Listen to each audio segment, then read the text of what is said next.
Bonjour à tous et bienvenue sur Easily Bourse, la chaîne qui t'aide à investir. Comme broker, personnellement, j'utilise Trade Republic pour mon CTO et Boursobank pour mon PEA qui offre de mignons petits bonus à l'inscription en utilisant les liens présents sous la vidéo. Aujourd'hui, je te retrouve pour l'analyse express de la société Stellantis, ticker STLAP, issue de la fusion 2021 des deux mastodontes de l'automobile Peugeot Citroën d'un côté et Fiat Chrysler de l'autre.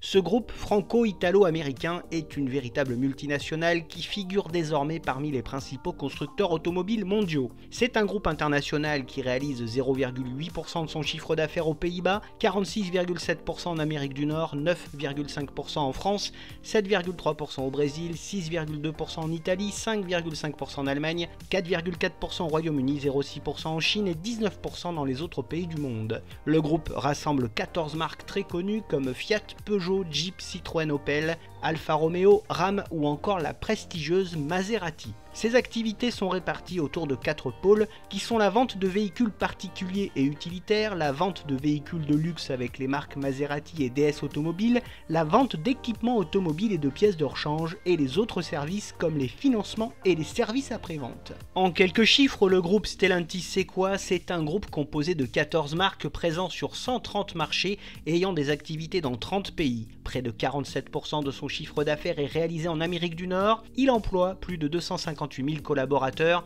et son chiffre d'affaires s'est élevé à 189,5 milliards d'euros en 2023. Côté actionnariat, le groupe est aux mains de Exor, une société d'investissement appartenant à la famille Agnelli avec 15,16% des parts, de la famille Peugeot avec 7,5% des parts et de la BPI France Participation avec 6,5% des parts qui constituent les 3 premiers actionnaires. Le groupe était dirigé depuis 2021 et jusqu'à ce 1er décembre 2024 par Carlos Tavares qui a démissionné ou s'est vu remercié suite à de nombreux différends avec le conseil d'administration.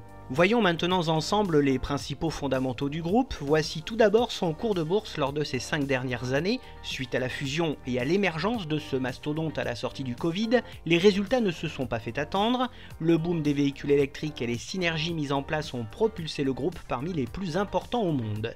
Mais confronté à l'augmentation des coûts, à des investissements faramineux, mais aussi à une forte baisse de la demande et des réglementations de plus en plus strictes, les résultats s'effondrent en 2024 et son cours de bourse avec. Dans ce contexte, son cours de bourse enregistre une grosse contre-performance de moins 41,2% en un an et une perte de moins 40% lors de ces 6 derniers mois. Son résultat d'exploitation en hausse jusqu'en 2023 connaît un retournement brutal en 2024 où il devrait afficher une énorme baisse. Son chiffre d'affaires suit le même chemin avec des résultats records en 2023 et un ralentissement brutal attendu pour 2024. Sa rentabilité via son retour sur capitaux propres fond comme neige au soleil et devrait être divisé par 5 en l'espace de seulement 3 ans pour atteindre seulement les 8,4% en 2024. Le groupe, qui avait jusque-là une trésorerie particulièrement confortable, voit son trésor de guerre nettement se réduire au fil des années, tout en restant conséquent. Stellantis affiche un free cash flow en forte baisse et attendu négatif pour 2024, preuve que la société a brûlé énormément de cash cette année. Son bénéfice net par action est attendu en forte baisse en 2024,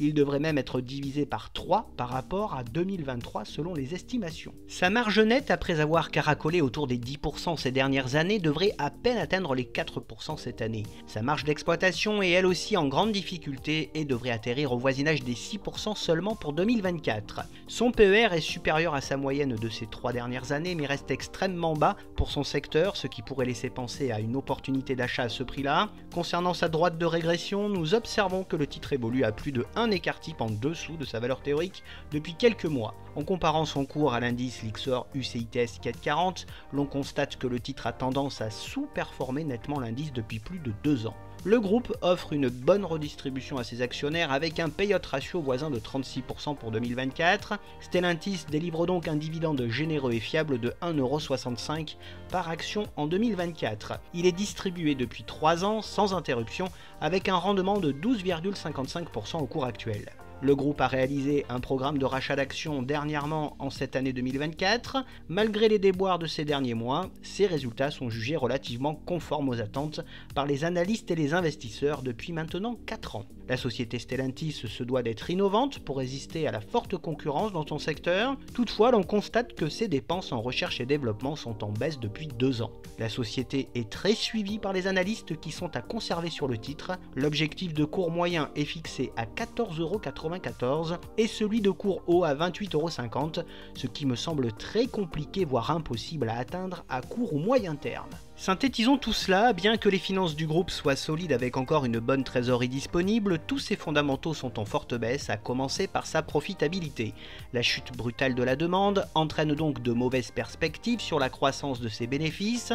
Seule consolation, sa valorisation est très faible par rapport aux autres acteurs du secteur. Passons maintenant aux atouts de ce groupe. Stellantis est l'un des plus importants constructeurs automobiles au monde. Le groupe a 2 grosses parts sur le marché dynamique américain où il exploite les marques Ram, Chrysler, Jeep et Dodge. L'entreprise a mis en place d'excellentes synergies entre les marques avec notamment le partage de plateformes communes afin de réduire ses coûts. Le groupe a appliqué une politique de hausse des prix pour compenser la baisse de ses ventes. Le constructeur réussit pour le moment sa transition électrique même s'il a pris un peu de retard par rapport aux autres. Stellantis a une excellente gestion de ses coûts et a franchement amélioré sa productivité. Au fil du temps, la société a su nouer de beaux partenariats pour sécuriser ses approvisionnements en semi-conducteurs et en batteries lithium. La commercialisation de nouveaux modèles est assez fréquente, et enfin le lancement d'un déstockage massif en Amérique du Nord et la multiplication des incitations a permis d'amortir la chute de la demande. Côté faiblesse du groupe, elles sont fortement handicapantes.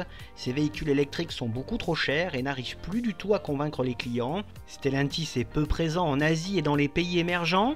Ses coûts globaux ont fortement augmenté et impacté significativement sa rentabilité. La concurrence féroce avec les constructeurs américains et chinois l'oblige à un réajustement de ses tarifs vers le bas. De gros problèmes de fiabilité et de nombreux rappels depuis 2 ans sur les moteurs thermiques et les véhicules électriques ont terni l'image du groupe. Certaines marques du groupe comme Lancia ou Maserati sont déficitaires et plombent les finances.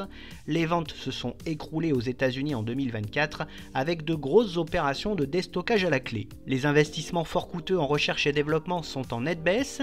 Le marché de l'électrique et de sa division luxe chute lourdement. Et enfin, sa profitabilité baisse rapidement et de façon très inquiétante. Pour terminer, quelle est donc mon opinion sur ce groupe? C'est un grand groupe automobile mondial confronté à la chute de la demande et à une réglementation de plus en plus stricte. Ses fondamentaux sont en chute libre avec une profitabilité qui fond littéralement. Le groupe doit faire face à d'énormes défis pour rivaliser avec une concurrence sans pitié et pratiquant le dumping sans complexe. Côté investissement, personnellement je n'ai plus de Stellantis en portefeuille et je reste à l'écart, l'Union européenne de par ses décisions mortifères ayant décidé de saboter tout le secteur. Les perspectives ne sont pas du tout bonnes, mais sa valorisation peut sembler intéressante. Un retour vers les 9,60 € pourrait être attractif pour aller chercher les 12 puis les 15,20 €. Bien entendu, cette vidéo ne reflète que mon propre ressenti et n'est sûrement pas un conseil d'investissement ni d'achat ou de vente. Je n'encourage donc personne à investir dans ce titre sans avoir étudié de près ses fondamentaux. Comme tu l'as peut-être déjà remarqué, afin de réaliser toutes ces vidéos, j'utilise énormément le site Zone Bourse qui n'est autre que le leader de l'information financière avec plus d'1 million d'investisseurs. Sur Zone Bourse, tu trouves toutes les informations nécessaires à n'importe quel boursicoteur et si tu veux bénéficier de formations premium, analyser, recevoir des rapports financiers et surtout avoir accès aux 3 portefeuilles Europe, US et Asie très performants, mais aussi à l'un des stock screeners les plus puissants du marché. Alors rejoins-moi, profite jusqu'à 25 à 40% de réduction sur ton abonnement via le lien présent dans la description de la vidéo. Bref, n'oublie pas de liker la vidéo si elle t'a plu et à t'abonner à la chaîne, et pour te tenir au courant de toutes les dernières nouveautés de mes investissements, tu peux également me retrouver sur Facebook, X, Instagram, Blue Sky et sur le site Mooning. Je te retrouve avec plaisir prochainement pour de nouvelles analyses, et n'oublie pas en attendant qu'investir, c'est préparer ton avenir.